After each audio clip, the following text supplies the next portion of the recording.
Faster, my good afternoon. Welcome along to the Mannin Line for a Wednesday, 21st of August. Alex with you on open line through till 1. Well, there's plenty in the news to talk about. Overnight, there was an incident involving the Manxman, which has put her out of action in the middle of one of our busiest periods. The Ben My Chree has come to the rescue, but we're all aware that despite the sea services agreement keeping the Ben My Chree in place as a backup, but running to the rescue as she is today, the steam packet would like to argue that we don't need her anymore, and we've got the Arrow to do that. Where would we be without the Ben My Chree today, eh? So, do you feel that this incident overnight might finally be the wake-up call for steam packet management to say, OK, maybe put service before profit? Well, I'd be interested in your opinion. 66 13 at 68. Speaking, just to give you a bit of an update on the Ben My Chree, that she was due to go out to Heysham at 10:30 this morning. That was revised to 11:30 this morning, and it still states that on the Steam Packet's website. She's still sat here in harbour at 10 past midday. Obviously, I can imagine that the crew and everybody are having to race around trying to actually get everybody on board. But we have no further information as an updated schedule from the steam packet on that front. Bear in mind, of course, the Manxman is a vessel for a capacity of around about 1,000 people. The Ben My Chree only circa 600.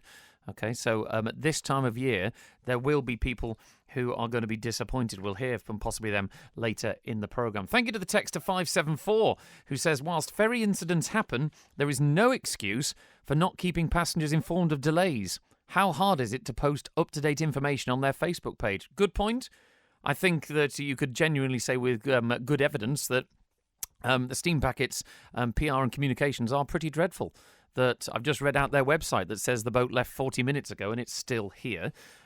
We have offered an interview on the Mannin Line to the managing director, Brian Thompson, this morning, and the response was that they will bear that in mind.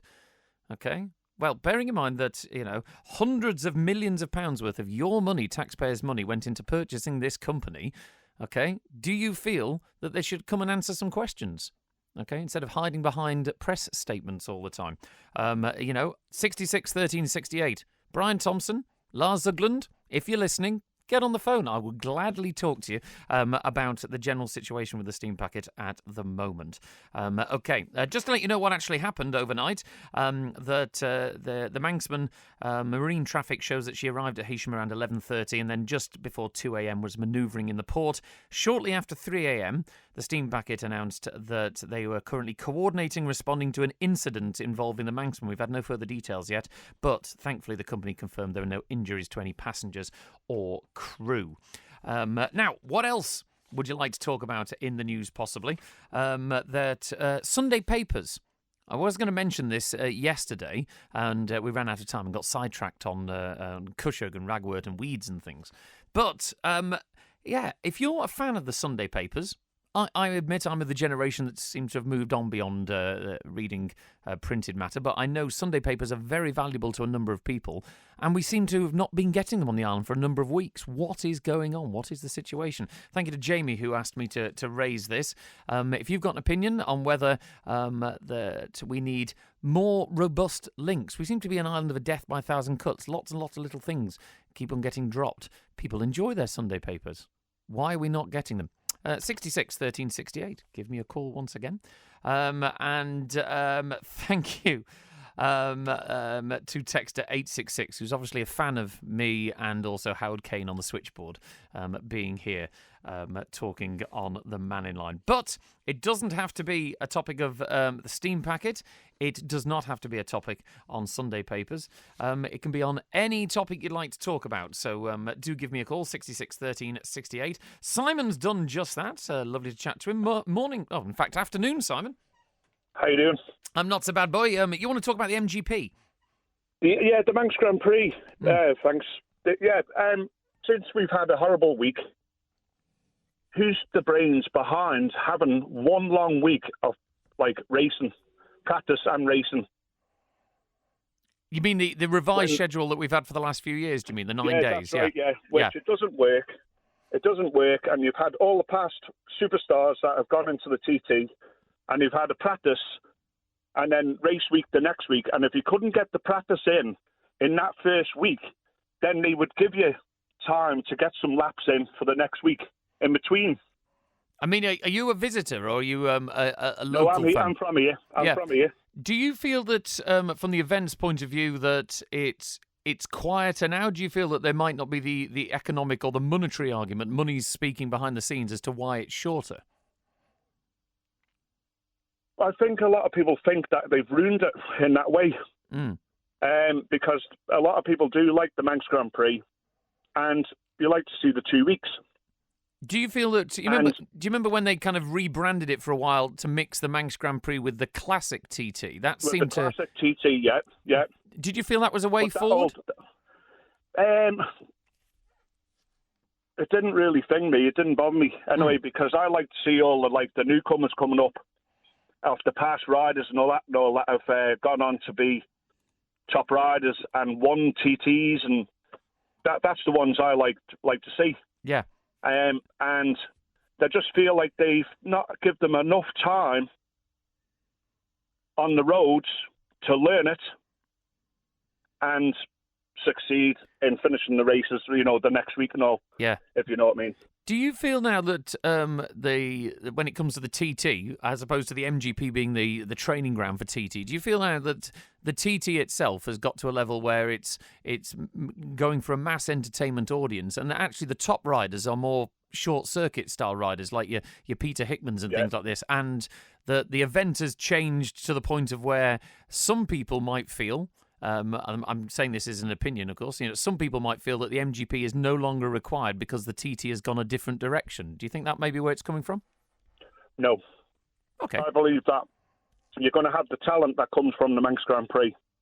And in the past, all from last year and all, what have we had? We've had talent all the way through. Robert Dunlop, Steve Hislop. We've had them all. I could name them all. And the local lads. Yep. Like Buddy Eardsley, Chris Cannell, and there's loads of them when it comes down to it.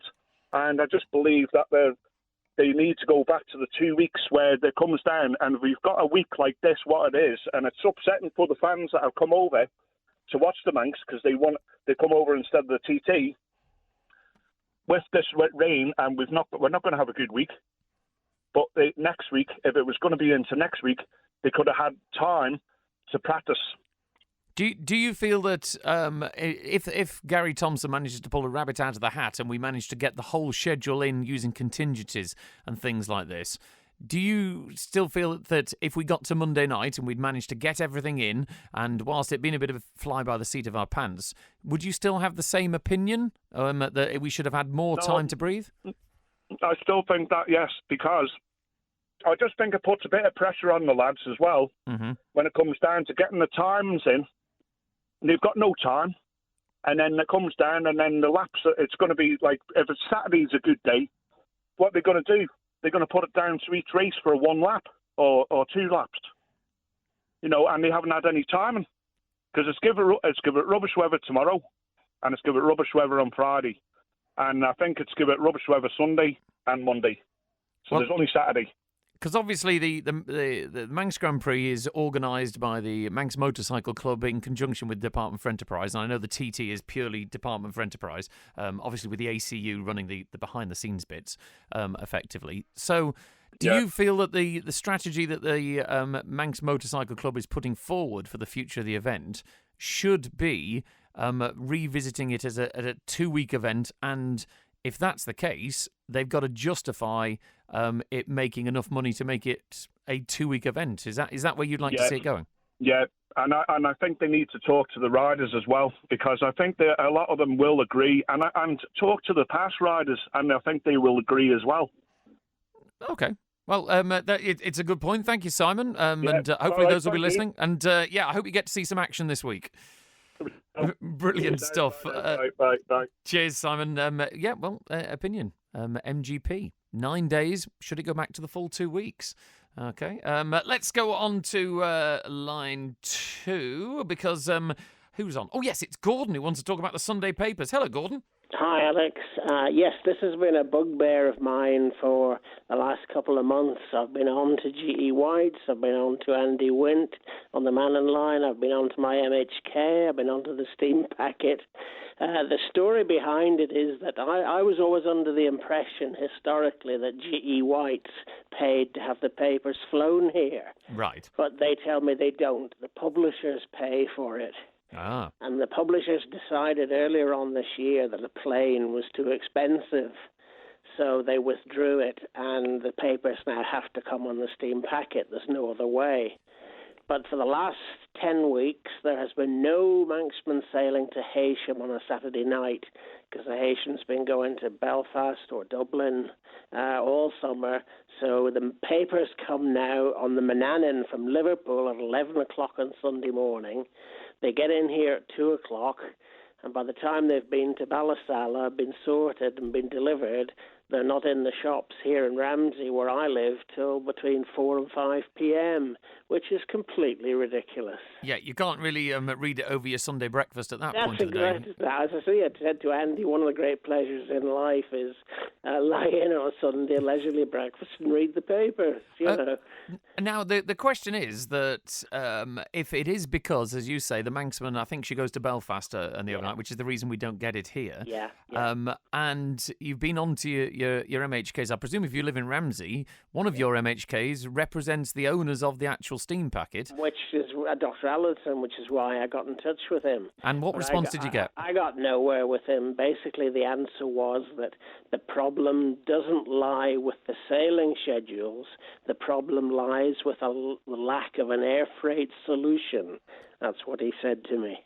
Oh, excellent. So basically, nothing to do with us, you know. No, basically, it doesn't. The state-owned supplier, the carrier, doesn't hold the liability. It should be somebody else private. That's right. Yeah. But I mean, they've got the Arrow, they've got the Ben My Chree thing in Douglas Harbour. Why can't it go to Heysham on a Saturday night? Next weekend is the first time that there will be a Manxman sailing to Heysham on a Saturday night since before TT. So from next weekend, things will be back to normal. But for the whole summer, we've had no papers on a Sunday. Well, do you know what? All I can say for you, Gordon, is from next Sunday, I hope you enjoy your Sunday breakfast with a copy of the Times and a nice piece of toast and marmalade. How does that sound? Yeah. Thanks very much for getting in touch, Gordon. Lovely to hear from you. Thanks. Bye. Take care. Yes, let's have a look at some of your messages coming in before I get to the next call. Thank you to Kath, who says, the last caller, Simon's opinion regarding the MGP speaks to the vast majority of us. Well said, that man. When it comes to what else we got here, Eric's texting saying, Alex, I'm told you know the answer to this. Why didn't Manx Radio not cover the parish walk? Brilliant coverage before, but nothing this year. That's incorrect, Eric. We did cover the parish walk.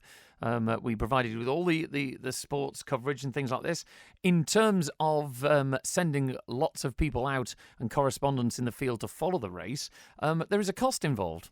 And the parish walk organisers decided to have a commercial arrangement with other sponsorship bodies. And so in terms of where we had the money to spend, we gave you full coverage of the parish walk, but we didn't put people out on the roads because, once again, money is tight, Eric. And the parish walk organisers had a commercial arrangement with another broadcaster. What else have we got here? The Mark's been on. The MGP schedule is imposed upon the committee by the civil service. If the MGP had the control they used to have, there would still be a 2-week racing period. It's purely the fault of government interference in the MGP and the TT that both events are being compromised. Obviously, your opinion there, Mark, in terms of the TT, where would you feel that's being compromised? Because the TT, of course, is now longer. They've extended the festival, as it were, like it, although it is longer. Here we go. Quite a long text message from H here. I hope the passengers who've been stranded in Heysham at 3 a.m. have been allowed to stay in the steam packet building until they're able to get transport and not just abandoned. It seems to me that they're happy to just kick people off the boat at all hours and leave them to it. I have experience of this when a late sailing left me in Douglas at 12:45 a.m. Luckily for me, someone volunteered to come out and take me to Port Erin, but what about visitors? There were no announcements saying that if help was required, then passengers could go to the information desk for advice. I don't think the sea terminal stays open, so people who could be vulnerable are literally left on the streets with no sign of assistance from the steam packet or anyone else. Not everyone can afford a taxi to other towns, but if they have to get one, then it should be refunded by the steam packet. Nobody seems to take responsibility for the problems caused by delays. Thank you very much, H, for that one.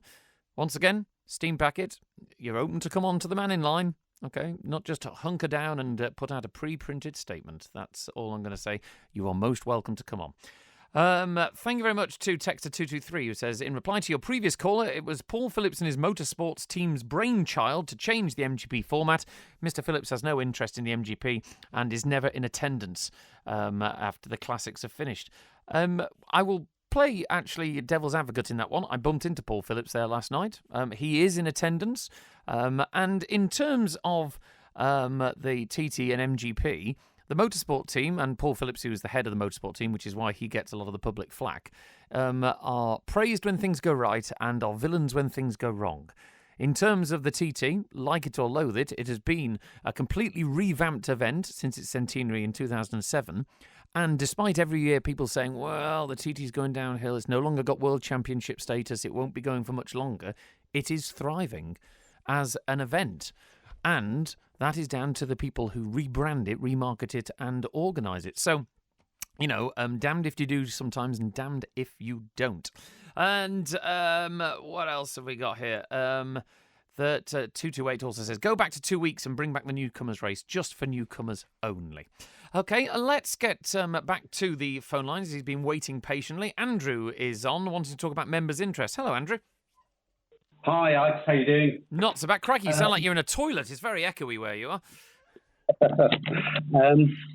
Please, your investigative reporter that's done the item on Register of Members' Interests. Yes.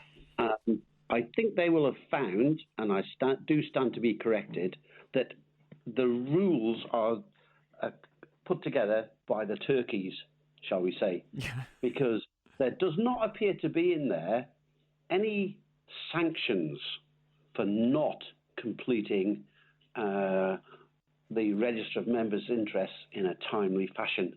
Mm. So in business, businesses are required to make statutory returns to various authorities, and if you don't do so, there is a unavoidable financial penalty. So, for example, you have your monthly VAT return. If you don't complete it and submit it, even if it's nil, you'll get a penalty. So it's surely a matter that the members must complete a return every month, even if it's nil, or face, say, a £500 penalty. Now, I had this as a matter of interest last year, and I wrote to various members after perusing the Register of Members' Interest to see who was up to date and who appeared to be, shall we say, behind, because they'd not made any recent, inverted commas, entries. Mm. And one of the members was Mr. Laurie Hooper. I wrote to him on the 6th of September 2023.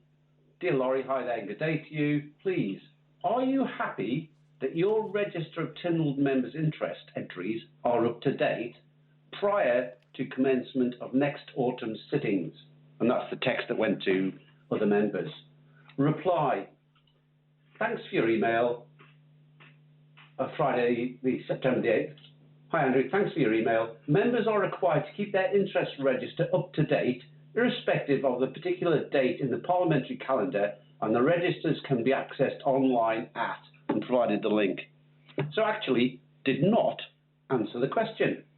So I responded to him and said, thank you for your email copy below. Yes, I am aware and have already looked at the register and each member's entries. As I see your most recent entry is dated 16th of September 2020, are you happy that your register of Tynwald's members' interest entries are up to date? Irrespective of what the requirement is, seemingly some members have significant delays in filing notifications. Hence, with no intended disrespect, the question is as copied to other members.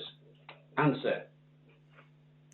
So basically, Andrew, I mean, without going through the whole sort of trail between you and one particular member, and obviously this investigation has covered every member in the Parliament, MHKs and MLCs, and it has come out and said 70% of members have an interest that's registered outside the specific time frame. You mentioned there's no sanctions for it. I mean, what does that do to your view of our elected politicians? They can do as they please. Sorry, I just wanted to finish off with his last response. I'll miss out the other questions, but on the Friday, the 8th of September, he said, hi, Andrew, either you are of the view that members follow the rules. This is quite telling. Either you are of the view that members follow the rules, in which case there's no need to ask the question, as you already have the answer, or you are of the view the rules aren't being followed, brackets possibly with some evidence, prompting you to ask. Although I'm unclear what benefit there is in asking, as if a member isn't following the rules, they're hardly like to admit it to you, brackets, and if you're willing to trust a member's answer, then you must logically be willing to trust they are following the rules and therefore don't need to ask. So that just answers the question, doesn't it? That these people have got no impunity and no sanction, so why do they even bother? So I presume that you, as far as you're concerned, you feel that politicians should be held to the same standards that the rest of us are held to, but by the laws that they put in place. Absolutely correct. Yeah. And the Clerk of Tynwald should more proactively monitor on a monthly basis, has a member done anything? And they should have rules that say members must supply a return monthly to the clerk, even if there's nothing to declare. And if they don't do it, there's a financial penalty. Okay.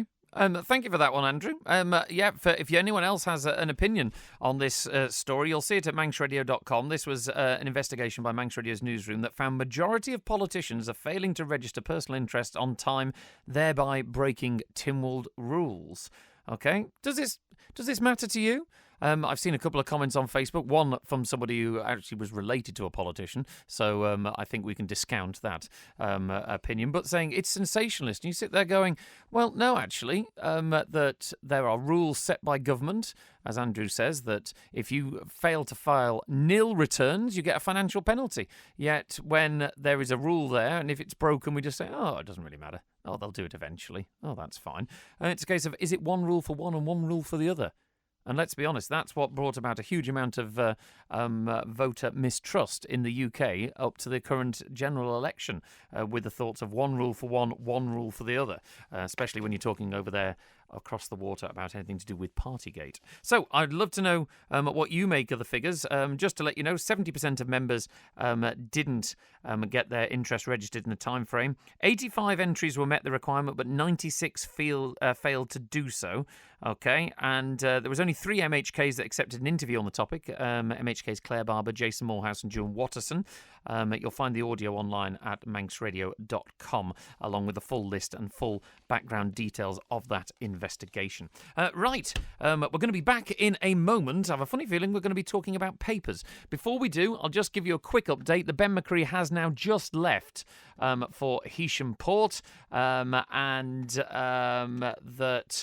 I'm trying to find you an update here. Yes, they've just updated the website as well. That's good. Glad to hear you listening. She just left Heysham Port. Her return sailing from Heysham is going to be approximately 5 o'clock this afternoon. There's no news on the Manxman sailing tonight. However, one thing we do hear a lot on the Mannin Line is about the new Liverpool ferry terminal, and we could do hours on that. the new Liverpool ferry terminal, and everyone says, well, because of where it's built, they can't use it overnight. It's in a residential area. What are we going to do? And all that kind of stuff. And, how we've been sold a pup. This evening's Mannin Liverpool sailing, that it states here that the Mannin will be departing Liverpool at 03:15. Okay? 03:15, and she'll be departing. So we obviously can use the Liverpool ferry terminal overnight. Either that, or they're going to get a shock when she turns up. Welcome to the Miller Chaps of Ramsey Summer Sale, where you'll find fabulous reductions throughout the store, from beds and flooring to sofas, cane furniture and accessories, rugs, pictures, mirrors and even wallpapers. Plus, the friendly Miller Chaps team are here as always with a warm welcome and expert help and advice when needed. Don't miss the Miller Chaps of Ramsey Summer Sale, now on. Creating a home where you'll love to be. Millie Chaps of Ramsey. Foot or leg problems? Then contact Pop Podiatry, where all services are carried out by an HCPC registered and qualified podiatrist using the latest clinically backed treatments and devices, including the new Swiss Shockwave high-powered laser treatment for tendinopathies, plus nail surgery, verruca treatment and more. Conveniently based at the Nunnery in Douglas, see what Pop Podiatry can do to help you. For your free assessment, book online today. Get back on your feet soon with poppodiatry.com. Are you confident enough to act quickly in a life-threatening emergency? How long has it been since you did a first aid course? Key skills can fade over time. That's why the Health and Safety Executive strongly recommends annual refreshers. St John Ambulance is here to help. Our courses empower you to act swiftly and confidently during emergencies. You'll learn to master CPR and know how to quickly use a defibrillator. In emergencies, a confident first aider can make all the difference. Call St John Ambulance on 674 387 today. The Ramsey Garden Centre sale is now on, featuring a huge range of garden items at vastly reduced prices. Don't delay. Grab a garden bargain now. There has never been a better time to visit Ramsey Garden Centre. Open 7 days a week on Albert Road, Ramsey.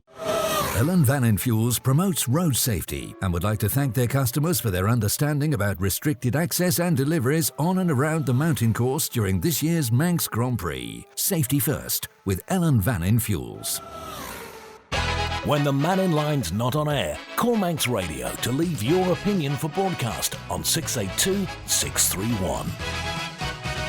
Okay, just gone 12:30. Before 1 o'clock, by the way, as part of looking back into the archive of Manx Radio's 60-year history, we'll have Kelly's Eye, Peter Kelly, along with the late David Collister, looking around at a certain castle down in Castletown. Okay? I'm saying no more. Tune in, and it'll also be available as a free-to-download podcast afterwards as well, just before 1. When it comes to the Steam Packet situation, Chris Thomas, MHK, has put a statement out online saying, regarding the overnight incident, this happening is so disappointing for all those directly affected, but the value of having a small vessel's fleet is vindicated at moments like this. I hope the Steam Packet will move on from trying to sell the Ben My Chree to using the fleet to secure and grow our vital sea services. Thank you very much. Do you agree with Mr. Thomas there? Or do you feel we should make a quick buck and sell the Ben My Chree on because we're a small island, and if this had happened without the Ben My Chree, well, people would just have to wait, and we would have had backlogs and delay or cancel their trips. Do you think we can afford to keep it? Are we interested more in profits rather than service? I'd be interested to know your opinion.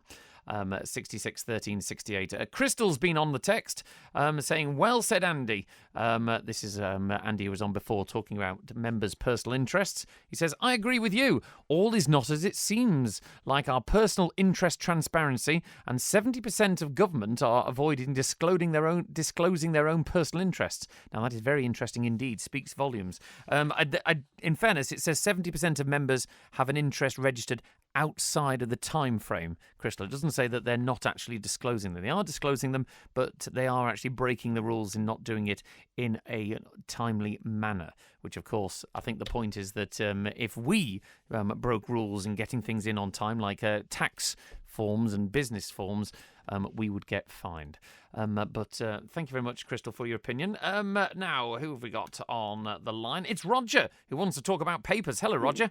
Hi, Alex. Yes, it is papers, but not the Sunday papers, not even the daily papers. It's our own, the Courier. Oh, yes. In particular. Just myself, I've noticed the last 3, maybe 4 weeks that I live in Governor's Hill, and we haven't had a delivery on the Friday, which is in line with usual Friday afternoon. So it's been bugging me, and I rang the courier this morning. I had a reply back maybe 30 minutes ago, which I'm grateful that they did. But the reason for it, they've told me, is they've got new strategic planning, unquote, and Governor's Hill and a number of other places in the island, they're no longer going to deliver.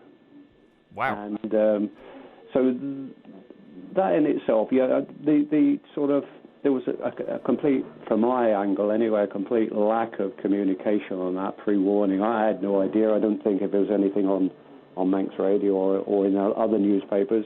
But there was nothing. But that brought me on to then, what about the people that are placing adverts? Because one of the courier's selling points was, place your advert with us at X many pounds, and it will get pretty well 100% island coverage. Mm.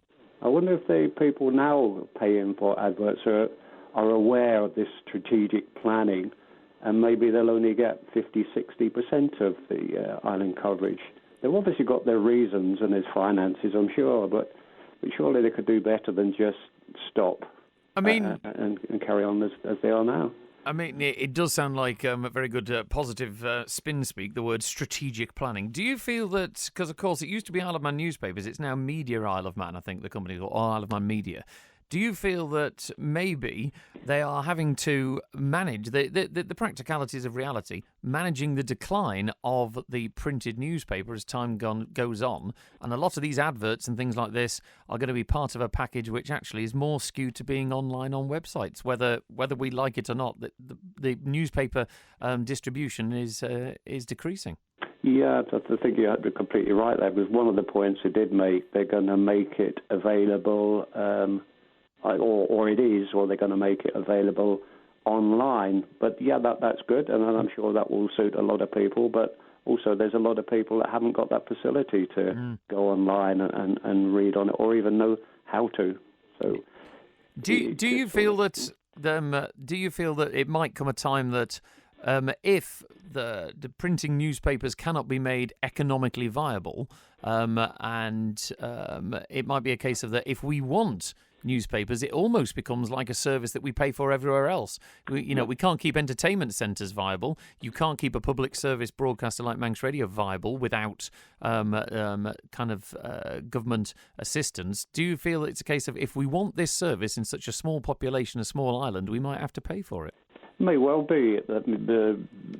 Certainly, it does indicate that. But I think one of the points I'm trying to make and thinking that irritates me is there was no notification. It just happened. If they found that the steam packet wasn't viable or less viable than it is, that they would just drop the number of sailings in a day, but not give you any pre-warning, no notification. I think that's where I'm coming from. Yeah.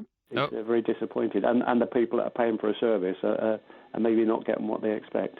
Yeah, well, I obviously can't speak for the newspapers, but I can see why you're disappointed on that one, Roger. Are you a Sunday paper reader? Will you be looking forward to having a Sunday paper again on next week? Yes and no. If it's in the house, I'll read it. Oh, okay. I think the newspaper thing is just listening to the Mannin Line at the schools and things. Newspapers, maybe magazines, I don't know, but newspapers are declining possibly the same way as written letters. So it's a sad reality, isn't it? Really. I think so. Yeah, it's not so much, nothing personal in my view on an email or a text message, but that's just showing my age now. Okay. Thanks very much for your call anyway, Roger. It's lovely to chat to you. We've got a full phone line. Fantastic. We don't get that very often. Right, let's have a look. Who's next in the list? It's Brian, who wants to talk about the MGP. Hello, Brian. Hello there. How are you, sir? Very well, thank you. Go on, then, your thoughts on the MGP. Yeah, my comments, you were talking about the value to the economy of the Manx Grand Prix and proving its worth. Well, reducing the number of days has had a negative effect on the value of to the economy. And it all comes about partly from the tourism department's obsession with visitor numbers rather than visitors' days. Right. So, for example, if the Manx Grand Prix was running for a whole fortnight, and for a round figure, say 10,000 people extra stayed on the island to watch the Manx Grand Prix for an extra 5 days, that is an extra 50,000 visitor days, but no increase in visitor numbers. Right. But in terms of value to the economy, because the economy is wider than just the tourist market. So if I play devil's advocate and say to you that, okay, we'll do it for 2 weeks, which means that businesses that are cut off on the course who will not be making money from the MGP, that's extra thousands of pounds they lose, which they don't make back. So surely there is always a plus and a negative to the economy. It's not just the visitor economy, it's the island economy. What would you say to them who are saying, oh, great, I'm going to lose another 4 or 5 days business? Yeah, well, we've just had all the hospitality industry lobbying Tim Wald on the state of their economy, and I would say another 10,000 people on the island for 5 days would help that economy tremendously.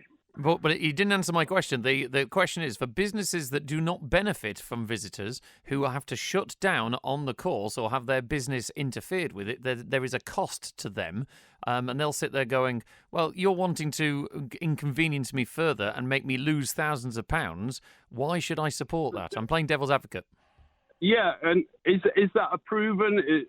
Surely it's happened for years and years before. There's a way of working the two together. The road closure times, etc., are published, and especially in practice weeks, they're evenings only, and then only every other day if you're on a fortnight during the race week.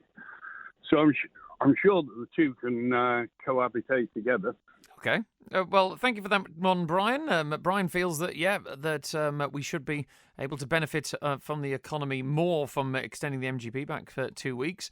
I wasn't sure he fully answered my question when it comes to if you're a business that loses money. If you're a business that does not make money from the TT and MGP, would increasing the festival, effectively turning around and saying, you cannot open, okay, how do those people benefit? Because when it's an all-island festival with one road, okay, that gets you in and out, how do you bring everyone along? You can only have a festival with consensus, you see.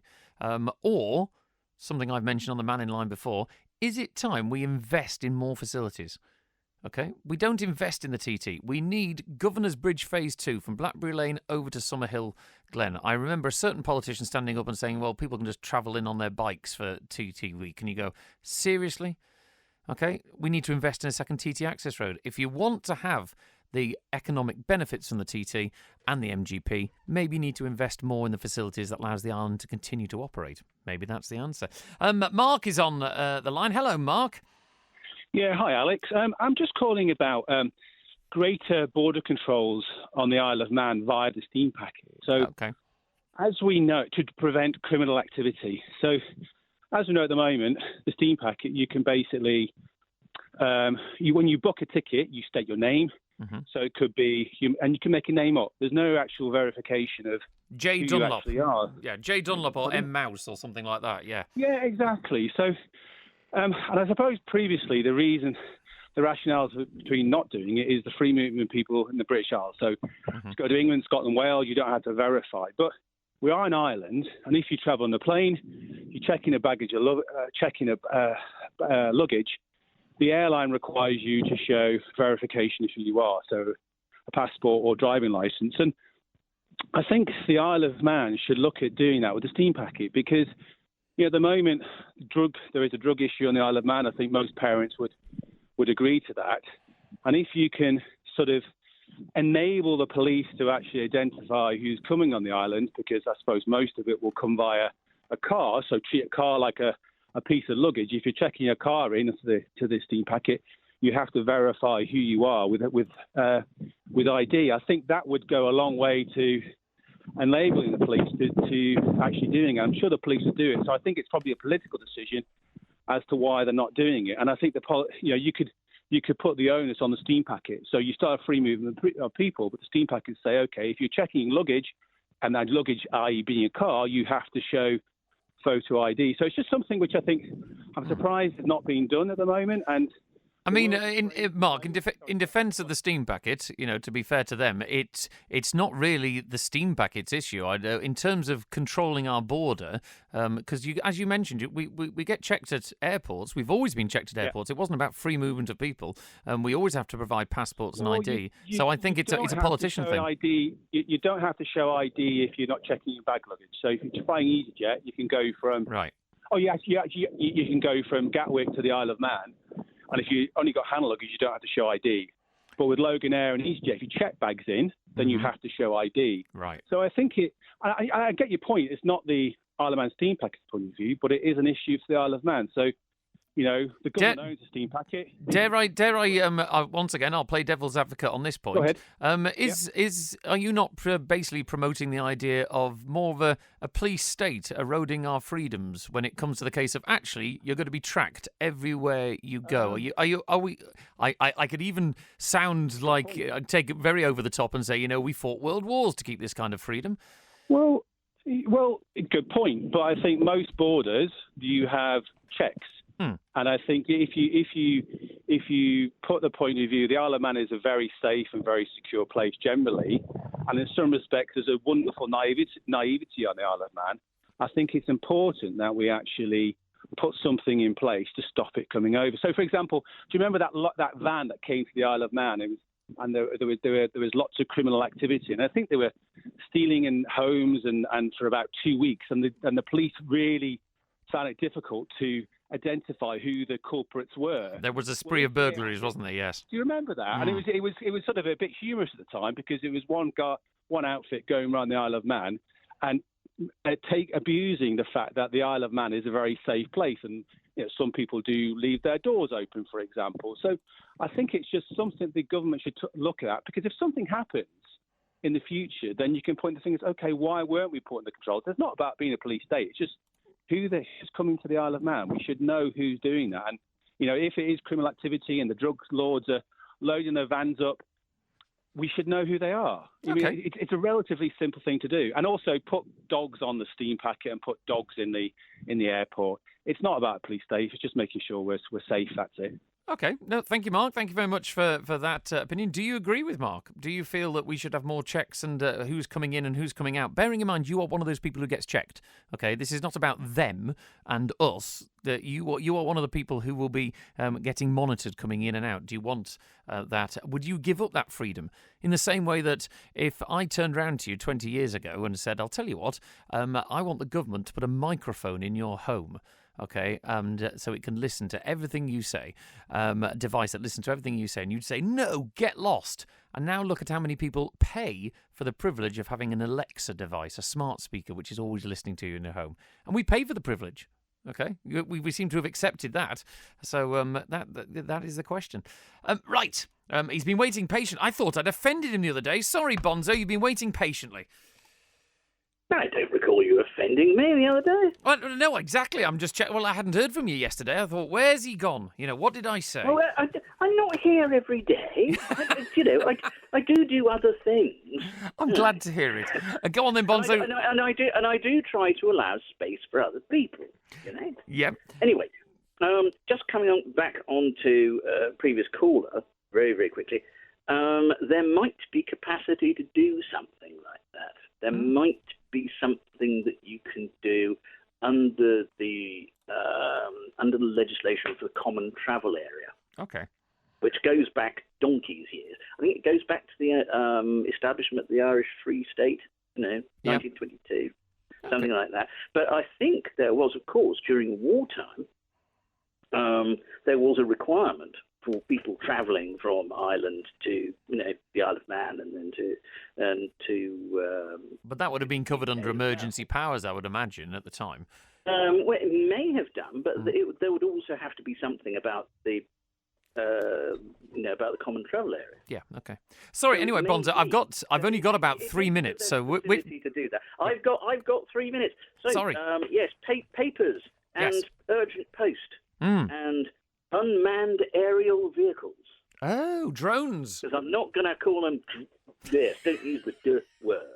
Go on, tell me more about drones, Bonzo. Tell me more about drones. No, I'm going to tell you about things that are proper aeroplane-type things, but don't have people driving them. Yes, okay. Right?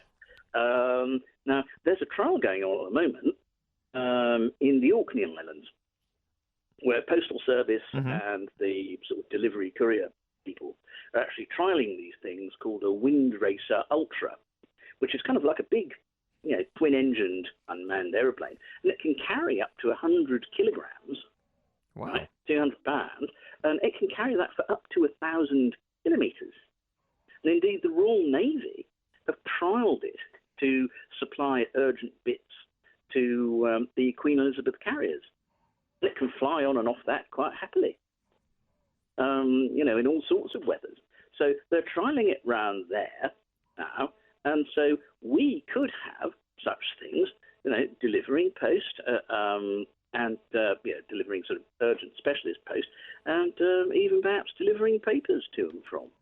Do you know what? For once, that does sound like maybe an idea that I can get on board with you when it comes to that, Bonzo. Well, the thing is, I'm surprised that Stu Peters isn't advocating it as chairman of the post office. He being very much of an aviation person. Yeah, that's true. That's a good point, actually. Stu, if you're listening, we'd love to hear your opinion on it. Do you feel it's technology that is at a stage at the moment, though? Because you never want to be the early adopters, do you? Especially if you're a small jurisdiction, you want something that's tried and tested. Do you think this is something maybe down the line that we will be looking at? They tried and tested it to the Isle of Wight over COVID. Oh, right, okay. Yeah, so it's because they're based in Leon Solent.